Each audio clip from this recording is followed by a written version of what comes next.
Welcome inside another edition of Mountaineer Report. You can find Mountaineer Report everywhere you get your podcasts, Apple, Spotify, Google Play, etc. And also right here on YouTube. Mike Asti and Cody Nespor here with WVU Sports Now. And while everyone's talking football, of course, the new Rich Rodriguez era now fully underway and the Neil Brown chapter closed after the bowl loss. The basketball program is knee-deep in the middle of a season, and they are knee-deep into year one of their new era with an outsider, unlike Rich Rod coming back, in Tucker DeVries as head coach. And that is now clicking. They got over the early season backyard brawl loss and are winning as they're now approaching Big 12 play. But they are now going to be doing it without their best player in Tucker DeVries as he is injured. And there are even rumors floating around on how much the Mountaineers are going to get from him the rest of the year, if maybe even he's going to argue for a red shirt year and try to do the NBA draft thing again if he feels like he's not getting the value he was supposed to get. This is chatter right now. I can't fully confirm any of that, but this is a Mountaineer team that was on Joe Lunardi's outside list, and now they're dropped off. And without Tucker DeVries, I feel like they're not going to go anywhere in the Big 12. So, Cody, you're covering all these games directly for us at WVSN. How big of a hit is it to not have Tucker DeVries? And have you heard anything about when maybe he could return and how much that's a necessity for him to get back as soon as possible as you get into Big 12 play? Yeah. I mean, obviously it's a tremendous loss. Your best player on a team that isn't very deep. Coach DeVries is, as we've learned, very mum on injuries.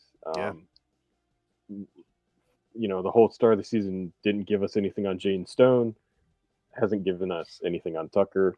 I will say, obviously encouraging that Tucker isn't in a sling. When we've seen him, it's just regular street clothes. Yeah. So that, that would say like there's no, tears or, strains or anything where movement is limited. Yeah. And again, I'm assuming it's the shoulder he had surgery on this offseason. Which is the concern and why these rumors Yeah. exist. Because if that's the case, then But no sling I think is great. It doesn't seem like we're going to get anything until, they might very well just put a press release out whenever he comes back an hour before the game like they did before. Pass it around to the media and when you're sitting there at the Coliseum like they've done before. Yeah. But I don't know. It's hard when the coach doesn't give you anything. Like it's not even. This is beyond playing your cards close to your vest. I mean, it's complete. Lockdown. Are you saying Darren DeVries is a boring interview? Is that what you're saying? Because I might. He's a really nice guy, but I don't know if we're bringing the energy. I actually heard from somebody that covered him in the past, that covered him when he was at Drake, when she was at Loyola Chicago, that he was a fun-loving guy and would give you a lot of personality and throw some hot takes out there in interviews. And we haven't seen that yet. We have not seen that Darren DeVries yet. Maybe he's feeling it out year one, more pressure on a bigger job, but there's no hot take. He's barely giving you a take at all in any of these pressers. Yeah, so you're not going to get it from the horse's mouth, and rumors aren't enough to confirm anything. But as they stand now, you'd imagine you're going to get him at some point. But this team was a borderline tournament team, at least from the national media, prior to the injury. They're getting dropped off some of those lists now with him hurt, even though they're not losing. You have to imagine projections. They're thinking without Tucker, they're not going to be able to win in conference play. If they don't have Tucker for a significant period of time, even if they do get him back, for you, can they do enough to even be on the tournament bubble? I mean, that was higher than expectations entering the season really for year one, but they were there at one point. This feels like almost a death knell to the overall year, even though no one wants to talk about that yet. Even if he's not out for the year, this team, just as you're saying, does not have the depth to even go 500 in Big 12 play. Yeah. If they lose Tucker DeVries, even the first couple weeks of January, because at that point you've already probably played Kansas. You probably lost to Kansas. I mean, you're knee deep into ranked games. You probably at that point have 3 or 4 conference losses if you could get him at the end of January. Just for an example. The team's just got to do its best to tread water until he gets back. Like beat the bad teams in the league, and lose to the ranked teams. Basically, if you could steal one, that's phenomenal. Yeah. It certainly depends how quickly he does or does not come back. Like if he misses 2 weeks into January, that's not a huge deal because you play Kansas and then you play Oklahoma State.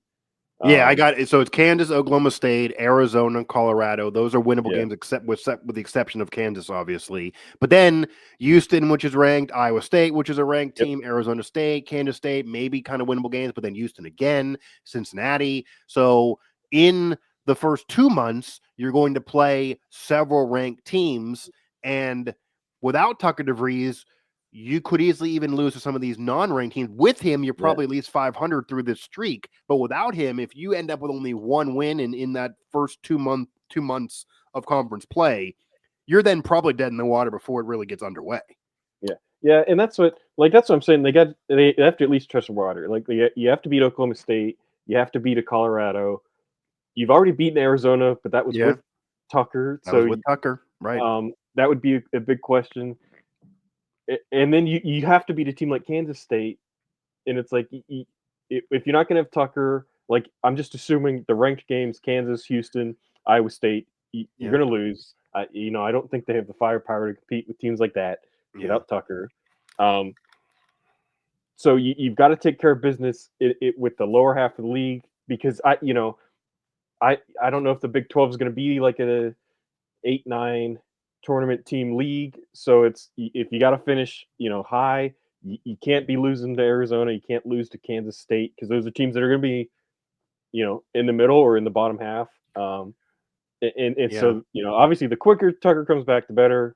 And your Ken Palm doesn't help you. This isn't like Huggins last year where the Ken Palm was great, right? And that's you mentioned they're kind of slipping the last couple weeks. I actually think that has more to do with this end of non-conference. Okay. Because I can't even remember. North Carolina Central, Bethune-Cookman, and Mercyhurst they're some of the worst Ken Palm teams in the country. I mean, right. They're high 200s into the 300s teams. Right. So beating them, like you have to beat them by like 60 for the computer to care. Yeah, I mean the Georgetown win is a yeah. good win, but that didn't do enough for you in Ken Palm to make those other ones cancel out. At the same time, Georgetown's a Ken Palm like mid 80s team. Right. So then, okay, like that's not a win that the computer's gonna love. That's a win that the computer's gonna go, okay, you should have beaten them. I understand. Right? I get it how Ken Palm works, but I guess what I'm saying is a couple of years ago when they had that 17-win year but got in the tournament and they weren't really that good, they got in because of Ken Palm. They entered Big 12 play. They weren't great in Big 12 play at all, but their Ken Palm was in the 40s at worst. They were always a great Ken Palm team, and they had a similar schedule to what you're talking about. There were some bad teams. There were some nothing teams. They did have a tough non-conference tournament type schedule, and they won a game there, but they didn't win the whole thing. But Ken Palm loved them more, and they gave him mulligans, and they even moved up in Ken Palm, if you remember that year, even after losing. They had losses and improved in Ken Palm. It doesn't appear, whether we think it's fair or not, because it's a computer system, but it's a similar schedule to a couple years ago, and Ken Palm doesn't like this, and Ken Palm did like them then. But the point of it is, if you start conference play at 60 Ken Palm, and then you go 500, that's a big difference than starting 40 and then just just around where they were. Like they're not boosting them enough. Right. Now, if you play close with Kansas, even if you don't beat them, you should move up in Ken Palm because you're supposed to lose. So if you hang close, that should be better than even beating a really bad team that has 100+ Ken Palm. That's how Ken Palm works. I get it, but it also feels like without Tucker, they don't have a chance to be close in those games. And if you get blown out against the ranked teams and then you don't beat all the other non-teams, I don't know how Ken Palm can move you that much. I mean, if things go really, really bad and Tucker does miss a lot of games, they're not even looking at a guarantee NIT. This could go off the rails without Tucker DeVries. Yeah. I think the one saving grace is that they got the Gonzaga win. Yeah, they got giant win. They got the earlier Arizona win. Yeah. They obviously played Louisville so close.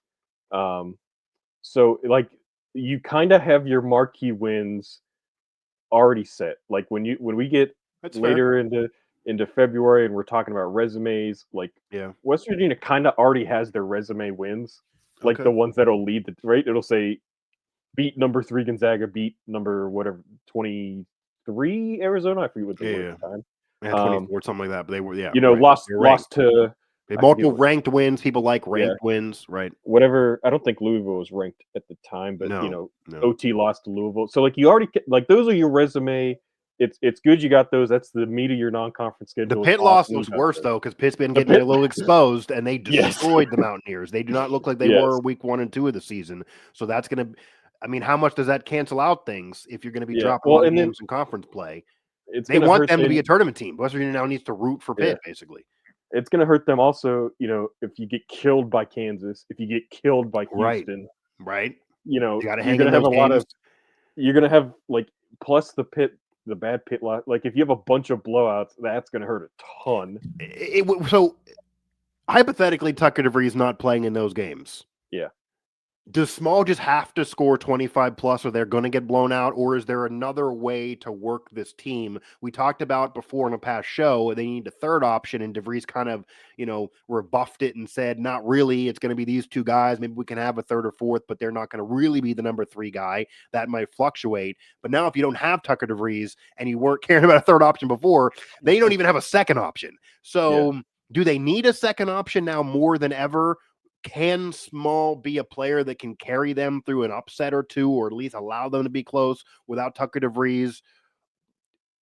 Or again, without him, is it just impossible almost because the team is so built around him? And the reason why they got destroyed by Pitt, and they've been competitive in every other single game, won those games, got big wins, of course, and even played right there with Louisville, is because he didn't have a good game against Pitt. He was off against Pitt. He had a sluggish start against Pitt. Pitt took him out of the game. If he's out of a game, we've seen they've not even really been able to compete so far.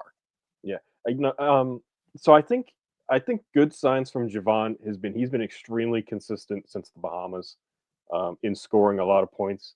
I do think, it's hard if you don't have a co-star to play against a Kansas or a Houston and be in there. A lot of minutes he's going to have to churn, 100%. But we're talking about a second option. I don't think, they got a bunch of role players, right? It's Javon Small, and it's going to be a bunch of role players in if Hansberry, Tenor, if Jonathan Powell can hit some threes, if Hansberry can score a bunch in the pick and roll, if Harris plays his defense, if O'Connell stands in the corner and then flashes to the basket like he's been doing, like there's enough moving parts there. There's enough there that they can win games. And Javon Small has been very consistent scoring at all 3 levels and getting to the foul line. Yeah. I think this stretch has been great for him, and I think it's great going into conference play for him. Like, this is the blueprint of how they're going to have to win without Tucker. Yeah, they have games without I do not think before conference play. It's not like they lose him the day before conference play starts. Yeah, I do not think this team without Tucker is going to go into Kansas, and if West Virginia plays its very best game, I don't think they can beat Kansas unless Kansas has a bad night.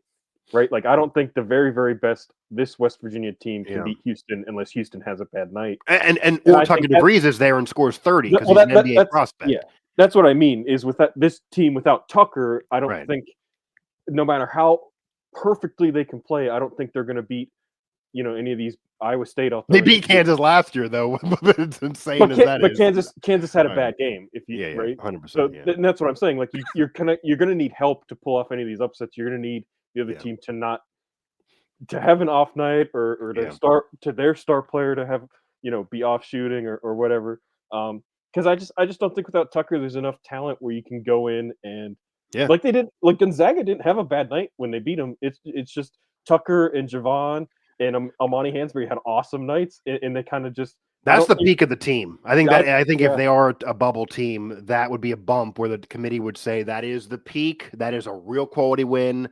That is the best of them, and that team could win a tournament game if they play like that. Maybe we'll put them in. But they got to have a resume to even have that be a conversation, and there is a concern they could be dropping conference games left and right, certainly in that first month and a half if Tucker is not there. Yeah. And it's a major deal that it's a similar injury from a year earlier. It's a major thing that he's not just a good college player, that he does want to be in the NBA, because he's going to be worried about, do I come back? Like, if you're him and you're in his camp and you're his dad, who is the head coach. His dad wants to win, but his dad also wants his son to have a career. If you're into the first week of February and you've been dropping games and now you're not on the bubble anymore, and Tucker coming back maybe gets you a few more games to get an NIT, do you also tell Tucker, what's the point, bro? Like, what's the point? Like, I mean, at this point, like, I don't know. Yeah. Right now I wouldn't be thinking that far ahead.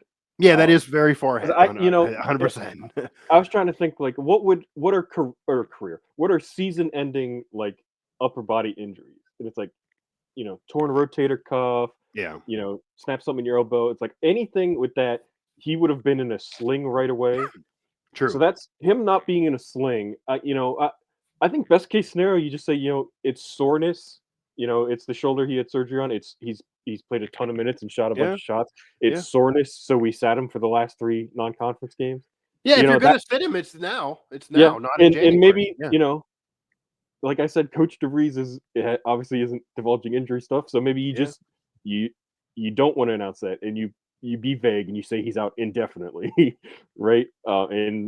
Best case scenario indefinitely is a couple weeks. But I wouldn't be thinking so far as like he's not going to play again this year, because if it was that severe of an injury, I would, again, I keep assuming it's his shoulder. If it's that severe an injury, he would be in a sling right now. Yeah, I think it's not so much that he's going to be announced as out for the year tomorrow, or anyone's thinking that. I think more of the conversation is that the longer he's out, if you don't do enough, then it becomes irrelevant. I got you. Then it becomes irrelevant. Like if they lose 3 or 4 games in January, and then you're sitting there the last week of January, even if you get him back, you're so far beyond the 8 ball. That's what I was meaning as his dad. You might sit him down and say, maybe it's best we drag this out. We barely use you. Maybe we try to argue for the red shirt. Like, he wants to play in the NBA.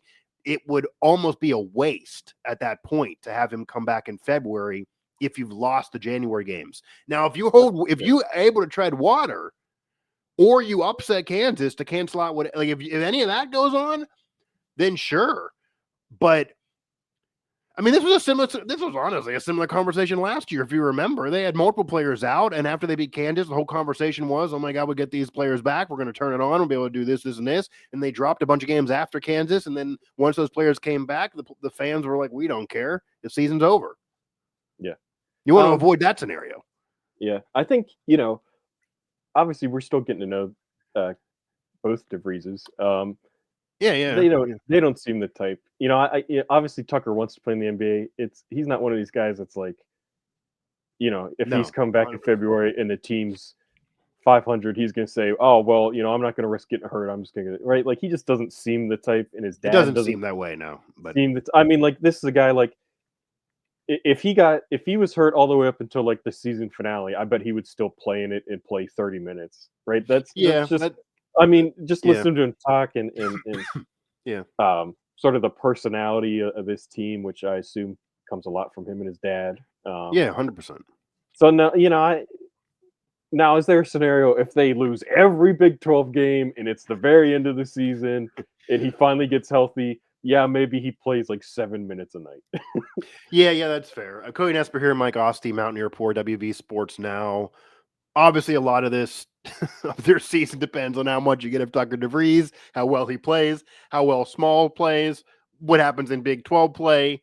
And if Tucker's not there, it's hard to expect anywhere near as much as if Tucker was there. That's just the reality of the situation, but nobody really knows right now on when he'll be coming back or the severity of anything. But yes, not seeing him in a sling is all positive. And right now you have to expect he will play at some point relatively soon and will be a part of Big 12 play. I do want to ask you, as we close up shop here, Jill Lenardi was flirting with them on last 4 out and being a bubble team and things like that. As recent as a week ago, we talked about the schedule.